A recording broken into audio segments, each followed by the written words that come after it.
Welcome, YM&Z listeners. Welcome to the YM&Z podcast. My name is Nicole, and I'm the host of the show. And today is Friday, which means we get to meet a new member from the YM&Z community. Today we meet Anna. Anna is from Vistela Bookstore, and she is hosting and facilitating the YM&Z Book Club. Thank you so much to Anna for this conversation. I think you'll find Anna to be amazing.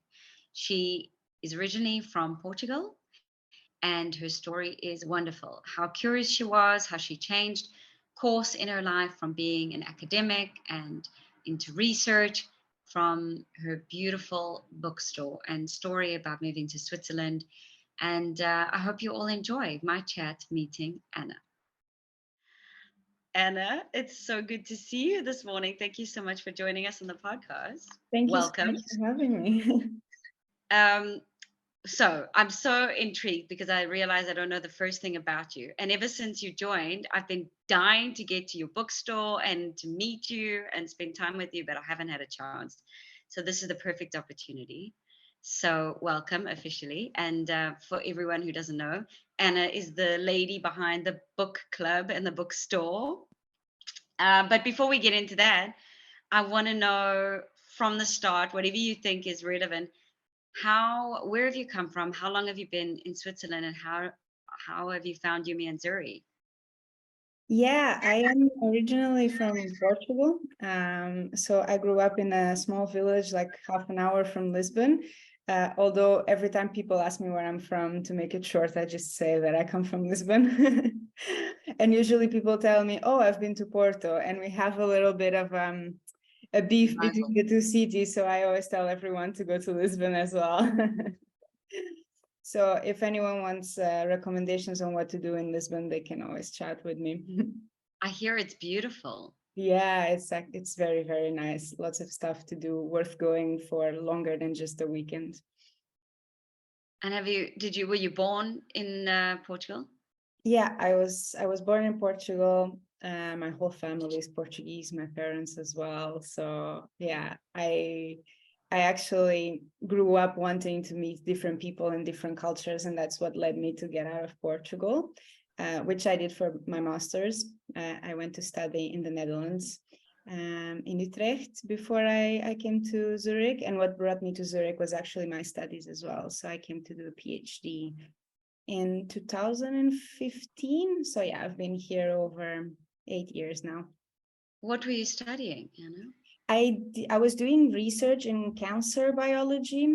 Wow. I was, and here in Zurich, I was doing research in skin cancer, so melanoma.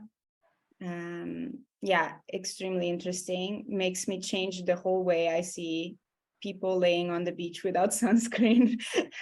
Oh, okay. So you're gonna scare us all. Tell me about it. Actually, I know a little bit about it because my mom has it, and I remember as a little girl going to the dermatologist with her, and she was getting things cut out of her skin Yeah. regularly, and I just remember thinking like, all her telling me to put sunscreen on didn't help a damn thing. Going to those appointments with her, that is what helped me to get the sunblock on and to protect my skin, because I never wanted to be having craters cut out of my skin because of that.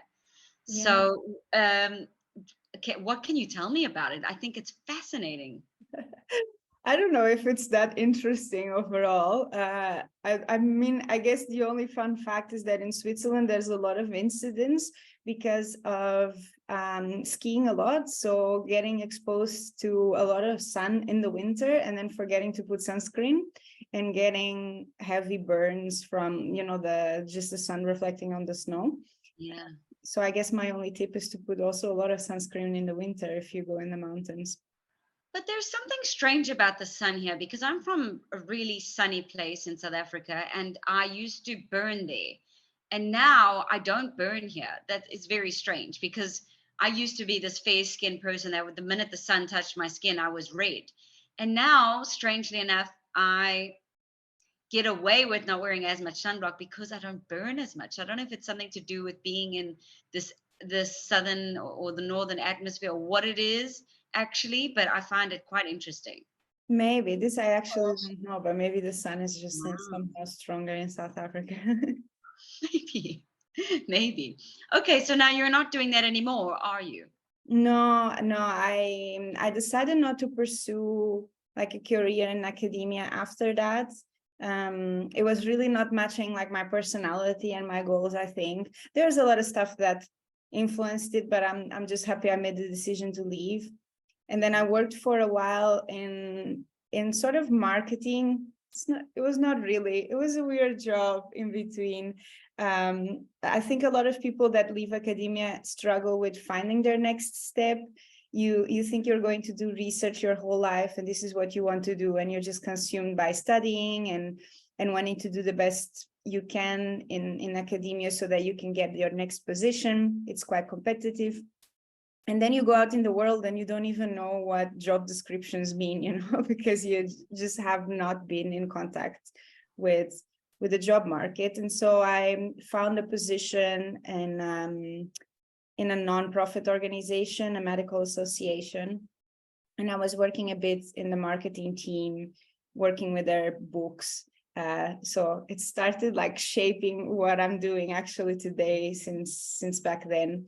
And then since going there, I found this love for publishing, and now I work in publishing, Oh, wow. but Okay. academic publishing. So we do publications of scientific manuscripts.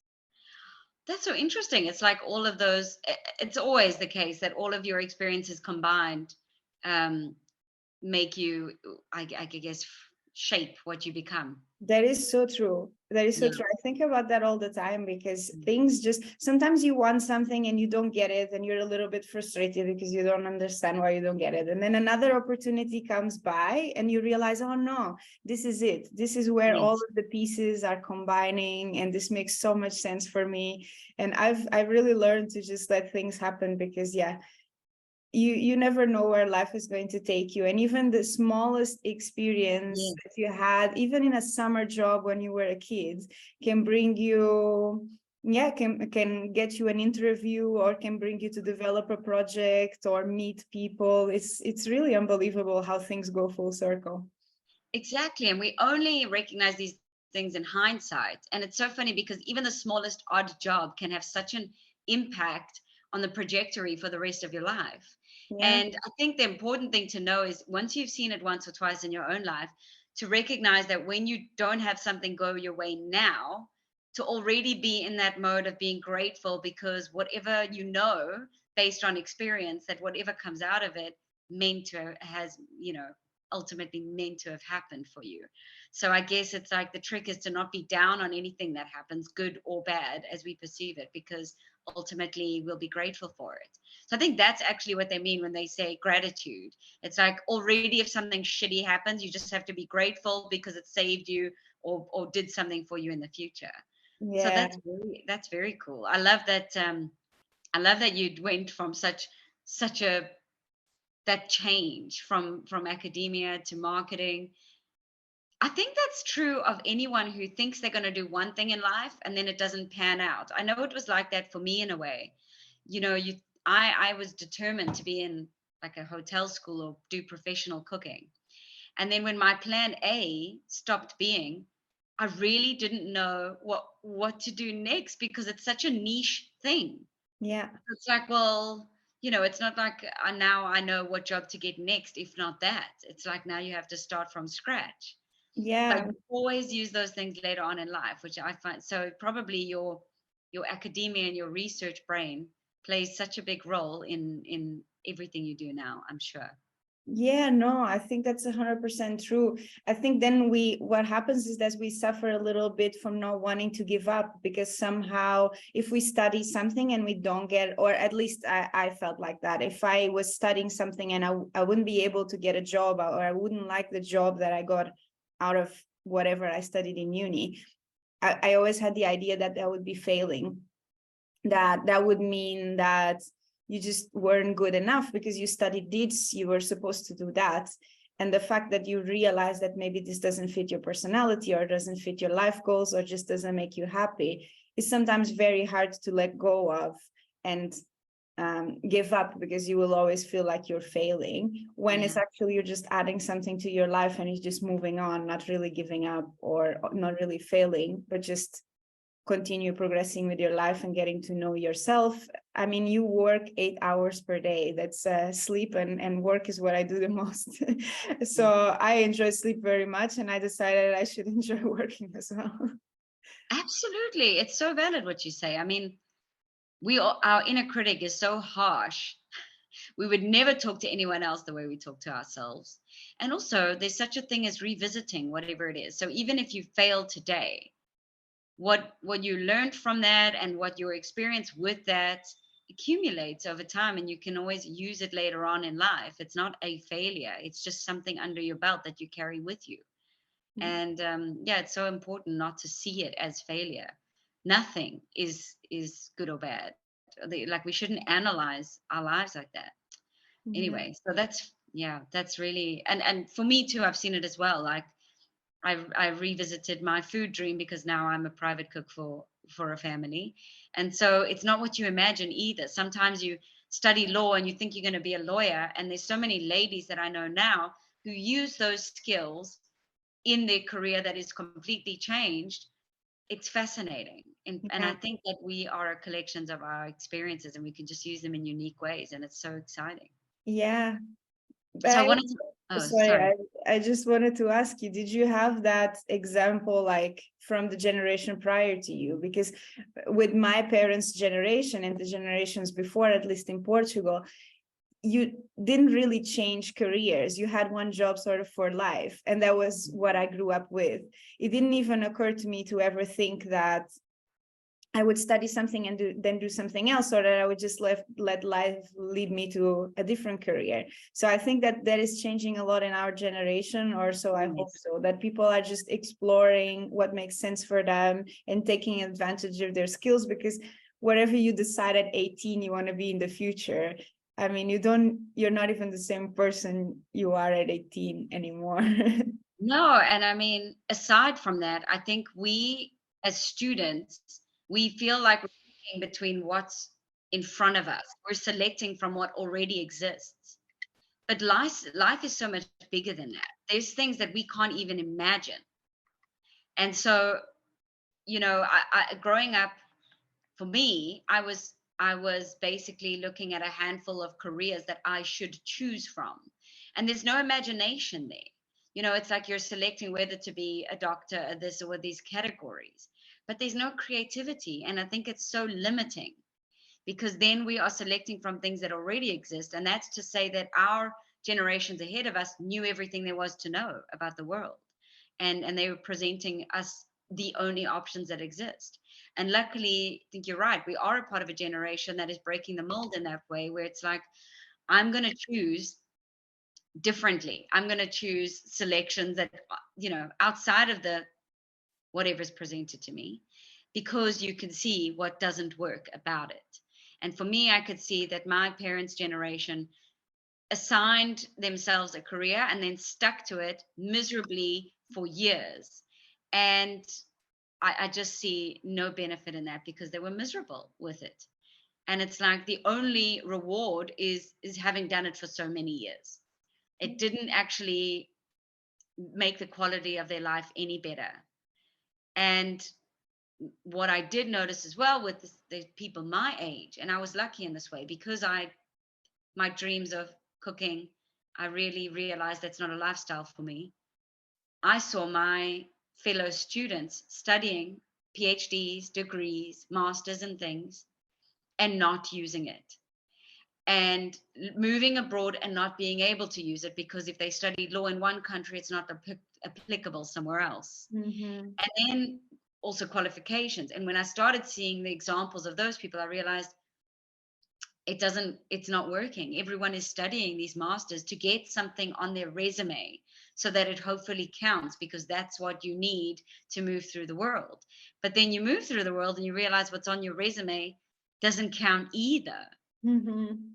And it just becomes like this game that we all play to get things under our belts, as many qualifications as possible, so that we can possibly get a job. And it's just nonsense. It's like we're all wasting our money and time when we're not actually turning around and looking about what we want. What are we, as you say, we spend so much time working. What do you want to do? Not what can get you money and can get your job. What do you want to do with your time? Yeah. So I think it's so courageous what you decided to do ultimately and take Mhm. that risk, Okay. especially pushing back on some generations. And is that quite set in there in Portugal? Is that really like, is that, I don't know what it's like in Portugal, but maybe you can explain to us your upbringing and your background a little bit.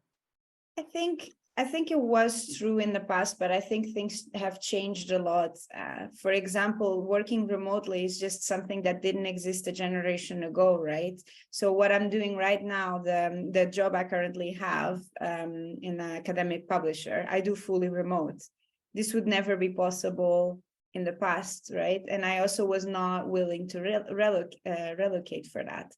Mm. So 20 years ago, I would have never had the life that I have now. That is just possible also due to the technology we have available. We wouldn't be having this discussion either, right? I would meet you. I wouldn't have gotten involved with YM&Z, I think the opportunities these days are just so big for people to do a lot more than before.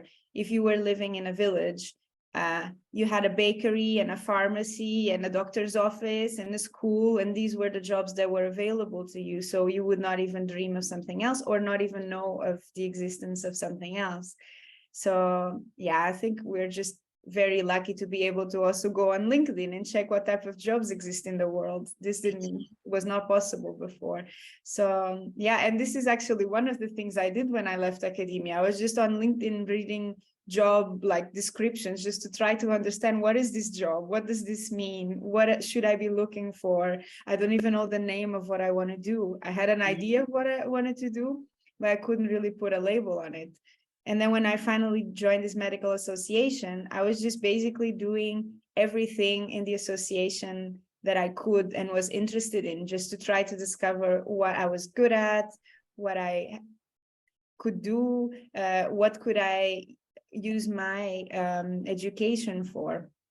And I started actually working with marketing, but then because I was the only person with a scientific background, I stopped updating the website and doing the social media for the organization, and then went into their publications, started working with their books and with their journals. And so I just took the opportunities that I even found within this company. So I think this is also very important, to just be able to explore yourself. And yeah, I don't think that this would ever be possible in, yeah, and a generation ago there was Yeah. just not that much flexibility and that those many opportunities around. Yeah, and I can totally understand why the generation before us was just about surviving, right? Everything that they did was about surviving and, security. And for that, it was money. And so money meant jobs. But now we realize that I don't know about you, but I don't want to just survive. I want to live a quality life, a life that is sort of aligned with what I want to do and my values. And yeah.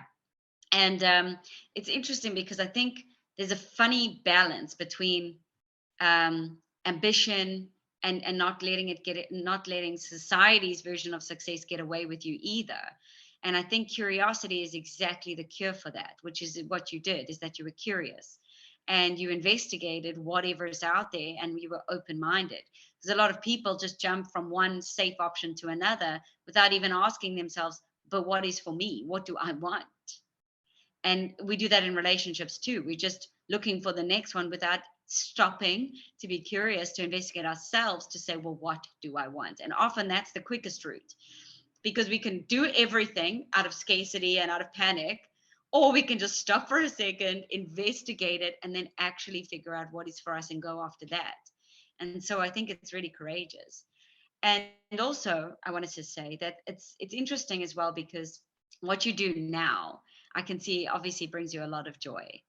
And it's funny how it all goes in full circle, because I don't know if you agree, but I heard a funny story about a man, and I think it was from Portugal, but there was a man and he was a fisherman, and he was fishing, and he lived with his family, and it was like a small life in terms of, he didn't have millions of dollars, but he fished every day, and then he spent time with his family, and then he went to sleep quite peacefully.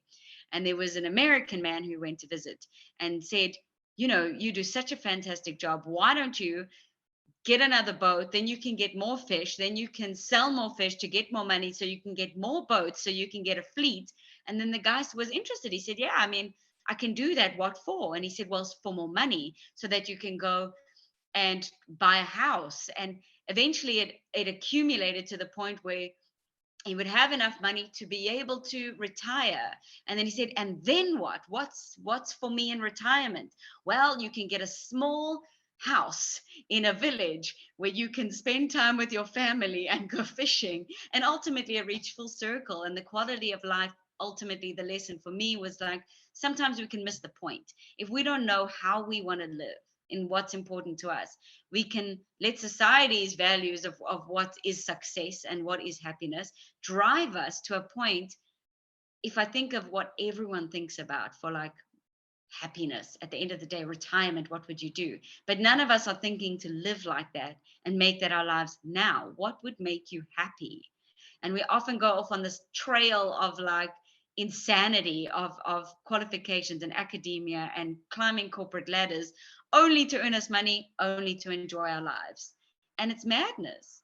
And it Yeah. seems you have found your like blissful state with your bookstore, and I know it makes you so happy. And I think that's exactly such a good lesson, that you can go off on the deep end, not exploring what makes you happy, and ultimately, yeah, let society's values drive you into a state of panic and stress, and then you've got to recover from that burnout later. Yeah, that's so true. But sometimes it's also interesting to think how it feels like we just want something different. I had that realization when I was talking to a friend who's Swiss and now lives in Portugal. She went there surfing once on holiday, and then she was like, "Okay, I love this. I want to live here." And she was asking me, "How come you don't live in Portugal? This is amazing. You should live here. It has everything." And I would tell her the opposite. "How come you don't want to stay in Switzerland? This is amazing. It has everything." So we just wanted something different from how we grew up as well. And I think that now, I guess, I'm assuming you're happy here in Switzerland as well. You come from somewhere else like me, but who knows if this is what we are going to want in the future. So I think it's also important to have that in mind, that we change and our needs change. And sometimes we just want to experience something different because it's in a different environment that you learn something different about yourself. So who knows? Maybe one day I'll be like, "Oh, I should go back to academia," and who knows, maybe that's what's going to happen. Might be a bit too late.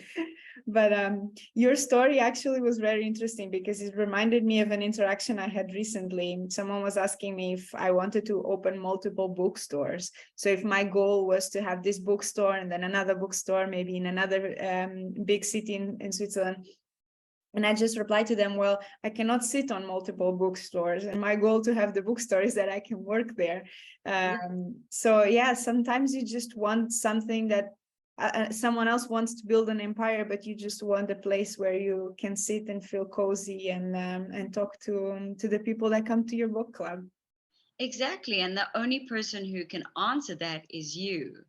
And so when we are looking for the answers for our own life outside of us, that's when it all gets away with us, I think. And so at least if you know yourself, you know ultimately why you have this bookstore, what you want your life to feel like, what you want your everyday to be like. And most people shoot for as much money as possible to allow them for a good life. But if that comes at a price of your happiness every day, what are you sacrificing ultimately? And it's not to say that money is terrible or ambition is bad. It's just you have to get really clear on what you want your life to look like and feel like for you. And so I'm really happy for you, because I think that, and that only comes from really investigating you and what you want. And I think that is something that all these ladies have in common, because they're expats. And being an expat means being away from the place that you were raised in. And then it really opens your eyes and opens your mind. And then all of a sudden the possibilities are so much more. And I know all the ladies who move and keep moving and keep moving, as you say, you don't get stuck. Once you realize that there's so much you don't know, you're not so fixed on being right about everything, or that today's decision and today's thoughts are the ones that are going to stick forever. So Yeah. it's a really awesome lesson, I Yeah, would and say. we are also very lucky to be here in Switzerland. I think it's also a society that allows for that, right? That there's not a huge unemployment rate, so you can also just try a bit and jump around with a bit more of security. So I think it's also needs to be mentioned that we are in a society or in a country that allows for that a lot. And I Yeah. think that this is great. I think I see this in the people that grow up here, that they've traveled a lot and they've had like small little jobs growing up that was enough for them to then get out of their parents' house earlier in their life. And I think all of those experiences are really great. So I Yeah. think that Switzerland is a very good country to sort of explore yourself because of that security. Yeah, it is. When they talk about privilege, that's exactly what it is. It's like the privilege of having safety, and if everything works perfectly, when you come from a place where there's not such luxuries, Mhm. then you really, you're grateful for being in a place like this. I know I am. South Africa is a beautiful country. It really is equally as beautiful, but there's a lot, as you say, that you don't get that you get here, and just even access to the rest of the world. And you're right that so that as Swiss people make travel a priority, I think, because they can. It is accessible to them. But also I think it's because they learn about the world in a way that I didn't. I only learned about my world in South Africa. And I know Switzerland is such a small place, but the benefit of that is that they don't just learn about their small place, they learn about the world as a whole. And when in academia, doing what you did, I think you also learned more about the world and not just the area that you're in. And I think that's huge, like important, that I was missing in South Africa. We were so obsessed with, I think it's the same in the States, you're so obsessed with the world around you and the kind of ecosystem and the people around you that you forget that we're a part of like such a bigger planet and problem and whatever, and you need to move out of it. So I think expats have that superpower, and people who don't move away are missing that. Yeah. I think So it's yeah. also cool to see. I'm going back again to the difference in the generations, but I think it's also nice to see, for example, that cities are a lot more international. Even in Portugal now, this is the case. I guess in my village, not so much, still a bit the same. But I grew up knowing one kid that had a father that was Italian, but was in Portugal for the longest time. So we were always like, is he Italian? Because he speaks Portuguese quite well. And that was the only like interaction with a non-Portuguese person that I had growing up, right? So I think here in Switzerland is completely different. A kid growing up in Zurich is like speaking English as well because all of the friends have parents from somewhere else. It's amazing. Sometimes I close my eyes and if I walk around the city, I wouldn't know which country I'm in, because you hear every person walking past you speaks a different language. And it's really humbling too, because then you really, that you're like a speck. It's the only time that you feel like everything, from languages to cultures to everything, you have to be open-minded, because your set of language, your mindset, everything is so different to the people around you, and you can see it and feel it in a very like visceral way. Whereas if everyone around you speaks the same language and they all have the same experiences, it creates such a small mindset. When you're in such an international place, you can't be anything but open-minded, because what I've learned in my country is different to the person next to me and to the right of me and to the left of me. It forces you to not be ignorant and to be open-minded, and I think that's such a privilege, Yeah. actually. And Yeah. that's ultimately what allows me to have an English bookstore in a city where the main language is not English, right? It's just we are so many that just speak English on a day-to-day basis is not our native language, but maybe our partner doesn't speak our language, which is Yes. my case. So we speak in English to each other, we speak in English at work, and it's just, yeah, it just became such a normal language to hear in the city and a normal language to use in communication, that it just allows for this type of bookstore as well, which is incredible. Where is your partner from, Anna? He's from Greece, so my Greek is not good enough for us to speak Greek at home. That's fascinating. You know, I think that couples who speak different languages that have to find a mutual one, I think they have better communication as a partnership because they have to work harder on it. When you come from the same place and you feel like when you have the same language, you can often assume that a point that's being made, the person understands exactly what you mean because you speak the same language. But we all grow up knowing, feeling, the feelings behind words and our definition and our meanings of things as we say it isn't always the same, even if the language is the same. But when you have foreign languages and now communication, like there's a little bit of a bridge and a gap, you have to express yourself more clearly. There's more work that goes into it. And relationships are nothing if not about communication. So I feel like you guys probably have the situation where you have to communicate more directly and be more clear because it's not in either of your natural languages. Would you say that that's accurate at all? I don't know. That's a very good question. I never thought about that actually, because we were already using English on our day to day before we met. And I have to say, like, I don't speak a lot of Portuguese. I really wanted to immerse myself when I went to the Netherlands in like a different culture and meeting new people. So I didn't create this typical like group of Portuguese people so I could feel a bit closer to home. I was like, okay, no, I'm going into the deep end. I don't want any Portuguese friends. And after a couple of months, I was like dreaming in English. Even if I was dreaming like about my friends or my parents, we were speaking in English. So I think my brain really did a switch. So I have to say, I never really thought if I was struggling or having it easier speaking English with my partner. I'll think about it. I'll let you know. Yeah, I just like I did what you did, where I pushed back on, if I'm going to move abroad, I don't want to surround myself with more South Africans. The whole point was to expose myself, which is why, I mean, you start a community of expats. But I think that it's interesting because my partner now is South African, and there's so much context that we already have, which is a luxury. It's like great because I can say something, and because we come from the same place, we know exactly what each other means. But there's a lot of assumption that goes with that, because as much as we're from the same place and we might have the same phraseology and terminology and maybe even the same sense of humor coming culturally from the same place, there's a lot that is assumed. Like, I assume you know what I mean because we're from South Africa. Mhm. And miscommunications in relationships are like, it's really like the seeds that cause issues. And I've seen some couples that are internationals that have had to really work on their communication because of the language.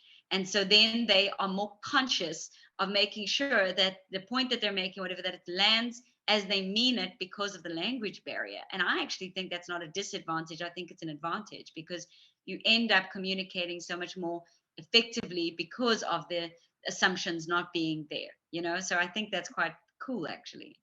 Now that you say that, that's actually so true. And also for me with Portuguese people, when I speak to them, the way that they speak, I sort of already put them in a bucket, and I'm like, I know this type of person. I had a friend like this in high school, sort of thing. And with English, you really need to get to know the person's personality to understand what they mean when they say something.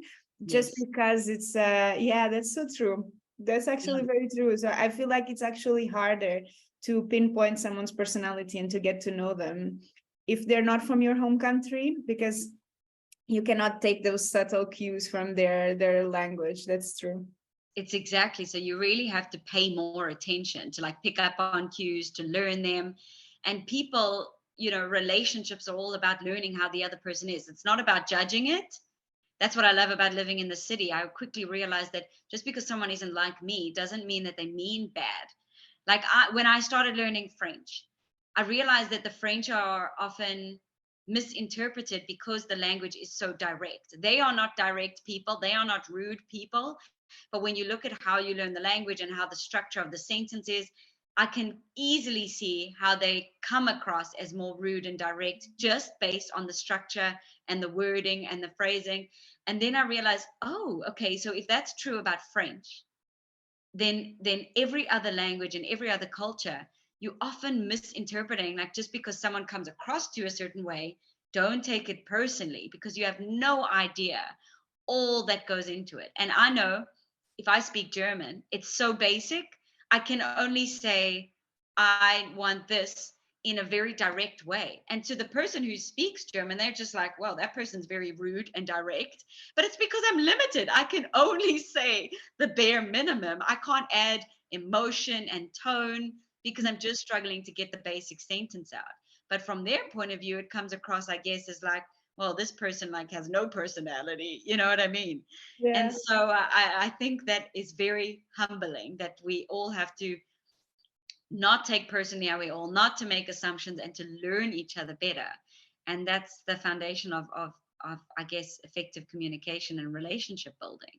Yeah, 100%. And actually, for people like me that use humor as a way of like making the situation a little bit better for themselves, it was quite hard when I started using English on a day-to-day, because sometimes humor is about saying the right thing at the right time really quickly. And when you're struggling for words, you can maybe not be as funny. And I remember in the beginning when I left Portugal, I used to joke and tell my friends, like, I'm so much funnier in Portuguese, I swear. Yeah, I would have no sense of humor in another language because I'm like just basically asking for where's the milk, how do I get to the toilets? It takes So me I a don't week have sense of humor. takes me a week to build up the funny joke in my mind when I'm trying to do it in German. I can tell you a joke a week after when it's not Oh, relevant anymore. exactly. You like knock on your neighbor's door. Here's my response to that. Okay, that's very exciting. And so how long have you been with your partner for? We have been 9 years together now. Oh, wonderful. Amazing. And so, I mean, I suppose he's supportive of the bookstore. Yeah, he's fantastic. I wouldn't be able to do it without him. He has been like managing our whole life while I'm away, having two jobs. So it's great, especially like Saturdays and Fridays and Saturdays that I work the whole day. He Yeah. always brings me lunch, which is great. So he Oh. keeps me like fed in our life working. I cannot wait to come to the bookstore. I feel like I tried to position the next book club at a time that I can come because I'm so envious. I mean, we have this bookstore situation set up, and because previously, I don't know if you know this because you weren't in the group before, but the book club was at my house. Yeah, no, I think I saw one chat trying to organize it. Yeah. Yeah, and it was at my place, but now, I mean, my time is limited, and the day I'm available is not necessarily the day everyone else is. So everyone was missing out on book club because of my schedule. So when we met you at the thrift event, and you said that you have a bookstore, it was like, or that you didn't even have a bookstore at that stage. You I just had a you had website back then. exactly. And I remember saying to you like, oh, there's definitely a collaboration here. So when you joined the group, I thought to myself, is it that Anna? And when you said you had a bookstore, and then I found your profile and I saw that you opened it not long ago, I put two and two together and I realized how cool is this? Because when we met that day, I don't know about you, but I already had that vision in mind. She's our book lady. So exciting. So for anyone who is just catching up, Anna has a bookstore in Zurich. And where is it exactly in Zurich? So the bookstore is in the Vidikon area, so it's close to Goldbrunnenplatz. Yes. And it's Very been cool. open now since the beginning of May. So we're open every day. You're welcome to come whenever you have time. And we're Yeah. open on the Saturdays as well. So I guess that's probably when I will be seeing you next. Yeah. Or I think I made the next book club when I can come. I can't remember. I said to Anki, please can we make it for a date that I can go? But it looks gorgeous. And I know our ladies loved it. And we've been looking for a book club. That was one of the things when we opened this community, everyone was so interested in the book club. So, and what an amazing opportunity to have the Yumi and Zuri book club at a bookstore with the Yumi and Zuri member. I think it's like the perfect collaboration. So we're so grateful to have you on board and access to the Stella books. Yeah. So other than the bookstore, which we will continue book club and helping the Stella books, what is it that you are looking for from Yumi and Zuri? Well, I think for me, it's extremely important to continue getting to know people from different places, different cultures, different backgrounds. And now, currently, obviously, with the store now, I have access to meeting a lot of people. But my current job, like full-time job that I was describing before, is fully remote. So I work from home. I don't really have contact with my colleagues that are all in Lausanne or in the UK or in other parts of Europe as well. And so my what I wanted from Yumi and Zuri, and actually the reason why I joined in the beginning, outside even of books and of the book club collaboration we have going on now, was just to be able to meet different people and to be able to connect to people that want to connect to other people and not feel so lonely sometimes when you don't speak the language, because my German is really terrible. And it's so great to be able to speak in English with people that also come from other places and just feel connected with them in the city that now I call my own as well. I've been here a long time and I don't want to leave. So I'm more and more growing some roots in the city. And I think Yumi and Zuri allows for that. Yeah. And you know, that remote work, I think you're not alone. In fact, one thing I know from talking to all of our ladies is that any of them who are doing that remote work, it's such a lovely opportunity to be able to work remotely and have your colleagues from all over the world. It's wonderful. A lot of our ladies are coaches or therapists or do things remotely, and their clients are from all over the world. But it doesn't help the disconnect from the place that you're living. And even if you can't speak German, the Swiss locals have their community, because they've developed that from small. So instead of trying to, I don't know, take that defensively and feel rejected by them, it's our opportunity in our business to make a community of our own. And we all at least have each other. And 40% of expats in the city is a lot of people. Yeah. So, and when we all work remotely, we feel very alone, but actually, half the city potentially is us. And so, Yeah. there's no reason we have to feel like that. And so, I think everyone is slowly coming out of their shells and out of their remote working situations at home and realizing that in person connections and making genuine, meaningful friendships and collaborations or whatever is what we've been missing Yeah.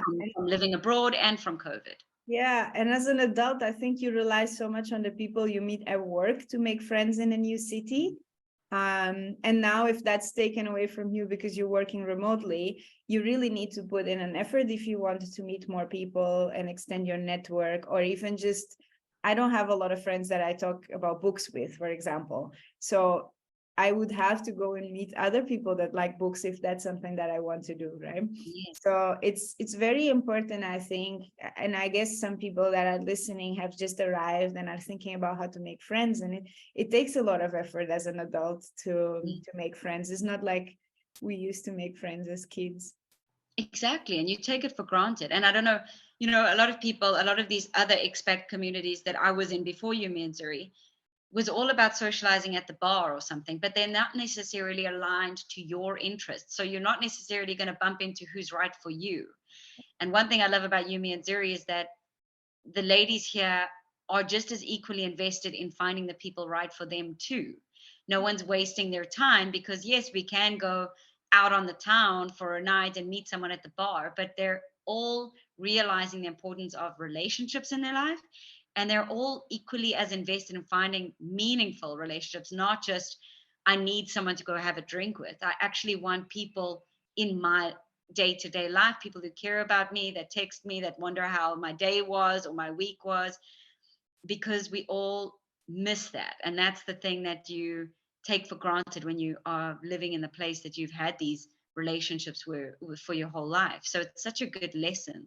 Yeah, this is so true. And to connect those to create those individual one-on-one relationships is quite hard. And you want to find someone that aligns with your ideals as well. You don't want to be meeting up with someone just because. Waste your time. And it's Exactly. very easy to do that in a group, because you can be meeting up in a group with people you don't identify with, but then they're just in the group. So that's Mm. it's quite a safe space. Let's say you can hide behind other people in a way in a group. Yeah. But to really develop those one-on-one relationships, to really find someone that has common interests with you, that brings something additional to your life in a positive way, it's very hard. Everyone is busy, everyone has a lot of stuff going on, their partners, their families, their jobs. So yeah, it's very good to see a group of people that are trying to make time for friendships, because those are so important in life as well. Yeah, no one wants to, like you said, time is like precious to each of us. And so no one wants to waste time on someone who's just looking for a once off coffee date. Everyone here, and that's what I like about Yumi and Ziri, is we always put out the message that we are here for real conversations, real interest in each other. It's not just about organizing a once off event. And that's, I think, for me, the big difference is that you just put out the energy you want to attract, and all the ladies here are on the same page, which I really love. In Anna, is there anything I haven't asked you or mentioned that you want to mention before I get to the final questions? No, I think one thing that I wanted to just say is that I'm very much aligned with that philosophy as well for the bookstore and for the book club. We are open to have everyone come to the book club that we are organizing together, and just talk about their preferences in reading, with no thought or no fear of being judged, because we've realized, and I've realized that quite intensively with having the bookstore, that there's people for everything, and everyone has their own personality and has their own tastes, and it's okay to disagree. And that's why we also read different books in Mm, our book club, and we bring what brings us joy to the book club. And I just wanted to reinforce that maybe some people are thinking, oh, I don't really want to bring my book or join the book club and talk about this book, because maybe other people liked it and I didn't like it, and yeah. I'm going to be judged. And there's no judgment. We've really been open to just talking about our personalities a little bit as well, what we like, um, Yes. why in this stage of our life something touched us, or we hated something in a book. And it's such a good basis to discuss the book, to then discuss also your feelings and your personality and the connections you have in your life. So I think it's great, and everyone should try to join at least once. Yeah. Yeah, exactly. What I like about this book club is that most book clubs, everyone's reading the same book. And that's not realistic because everyone is different. But what's nice about this book club, the Yumi and Zuri book club at Vistela, is that the one thing that we've all got in common is that we all like books, and we're all reading them, so we all at least have a fundamental interest that is in common. And what's nice about it is that you go there and you can get recommendations, and you, if your mind is open, which our ladies are open minded, you're hearing and you're exposed to things that you wouldn't ordinarily choose necessarily. Or and all the books there's a variety, and everyone is not forced to read and discuss the same book. It's a book club for book lovers at a bookstore, with ladies that you can trust because they're under our umbrella basically. And that's what I love about our book club, because I couldn't be a part of or create a book club that everyone has to, be dictated as to what they read, because we're all complex people. And I want to talk about books because I read books, but I don't necessarily have to agree. But it's so great for someone to recommend a book to you. Yeah, and it's such a great idea that also considers that everyone is busy, Yeah, and you don't really maybe have time to buy this book and read this book in a certain time frame. So yeah, it's exactly. just a great concept all around. Exactly. No, I love it. And everyone should visit Vistela on any day, but definitely a book club. I can't wait to join the next one. So, but I'll put the links to Vistela book, the bookstore, and whatever you want in the show notes for this podcast, so we can spread the word for you. I can't wait to visit, and I'm going to do it. I'm going to Italy soon, but when I'm back, I'm coming right to that bookstore. So there's just 5 questions that I ask every lady at the end of Maybe you need a every. summary. Oh, sorry. So what was that? I think we had a little lag for a second. I was saying you should come before you go on holiday so you have a beach read. Oh, I leave in the morning. But yes, I'm actually, maybe I can squeeze that in today, is come get a book to read, because I've only got 3 and I'm planning on really getting stuck in over the trip. Okay. So I have 5 questions that I ask every lady on the podcast. Do you mind if I shoot them your way? Go ahead. Okay. If your 18-year-old self saw you today, what would they be happy about and what would make them sad? Ah, that's such a good question. I think they would be very happy that I'm happy. I think they would be very happy of how satisfied with our life we are.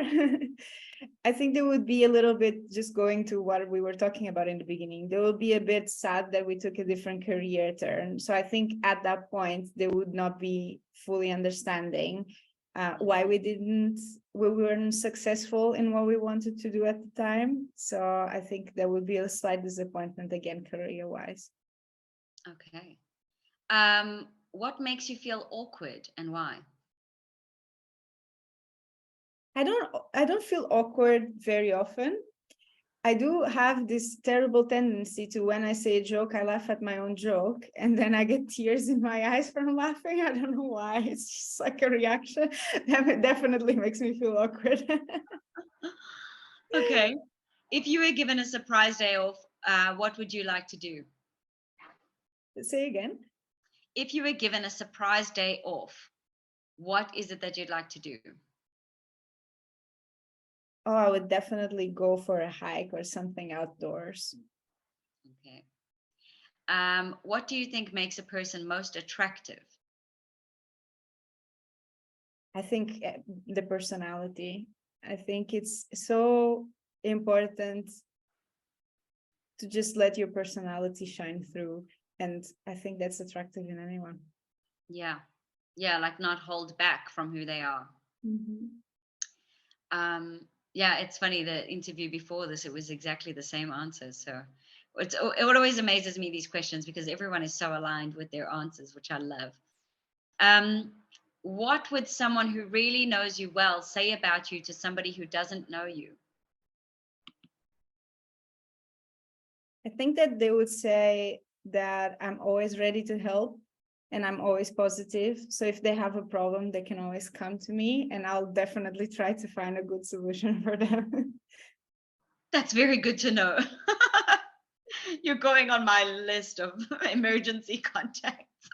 I love a good therapy session with a friend to try to analyze the situation and try to make a plan for going forward. So you So can, therapy at the bookstore. yeah, exactly. We'll find a book that touches your issue and we'll figure out the solution. Amazing. And then, Anna, if I could design an event or a meetup or something just for you and Yumi and Zuri, what do you think it would be? We already know what's going to be. It has to be book club. We are Exactly. already doing it, which is great. Yeah. Yeah, I'm really looking forward to the next one, and I hope the bookstore does well over the summer. But yeah, I think I'll see you later. I'm going to try squeeze it in my day, but it sounds like a perfect idea to get a book for the summer break. But thank you so much for chatting with me on the podcast, and for, yeah, just sharing your story with I mean, I know it's much more complex and there's more behind Anna than just 1 hour's worth of talking, but thank you so much for what you've shared today.